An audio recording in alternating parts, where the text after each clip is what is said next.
La vieille fille est un roman d'Honoré de Balzac, roman qui fait partie de la série de la Comédie humaine. Sa parution date de l'année 1837. Le récit se déroule dans la vie d'Alençon. L'auteur nous laisse voir les rivalités sociales, politiques et financières dans les différentes couches de la société. Balzac dresse ici un tableau noir, satirique, caricatural et ironique de cette société provinciale de l'époque. Il n'est pas tendre envers elle, et c'est le moins qu'on puisse dire. Nous sommes en l'année 1816. Rose Cormand, femme de 42 ans, commence à désespérer, car jusqu'à là aucun homme ne s'est présenté à elle pour la demander en mariage. Cette femme issue de la bonne bourgeoisie est disgracieuse, pour ne pas dire qu'elle est laide. Il est aussi l'une des plus riches personnes de la ville. Une des tares de cette société, et les gens n'agissent que selon leurs intérêts matériels et financiers, bien sûr. Alors cette vieille fille attend le prince charmant qui voudrait bien d'elle.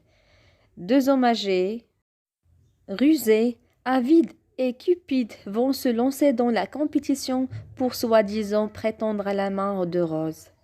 Le premier prétendant est le chevalier de Valois, royaliste dans le sang. Le deuxième prétendant est un homme rustre. Il est républicain. Il s'agit de Monsieur Dubousquier. Les deux prétendants sont l'antithèse entre passé et futur et se livrent une sourde lutte. Mais il y a un troisième prétendant. Il s'agit du jeune homme Athanase. Ce dernier est plus jeune que Rose. Il n'est guidé par aucun calcul ni intérêt. Il aime Rose pour elle-même. C'est un jeune homme probe et désire se marier avec la vieille fille.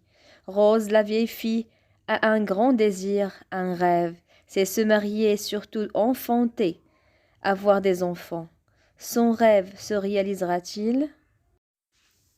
Dubousquier calomnie le chevalier en prétendant qu'il a secrètement épousé la blanchisseuse Césarine, sa logeuse. Pour se venger, le chevalier lui adresse la jolie Suzanne, future madame du Val-Noble, qui se dit enceinte de Dubousquier, afin de le faire chanter. Aux deux rivaux s'ajoute Athanase, grand sang, bien plus jeune que Rose et réellement amoureux d'elle, qui se suicidera de chagrin. Désespéré à la nouvelle que le vicomte de Troisville, sur lequel il avait mis ses espérances, est déjà marié, Rosemary Cormand arrête son choix du de Bousquier. La déception sera vive pour elle, qui attendait tant des joies du mariage et qui aurait acheté un enfant par 100 années d'enfer.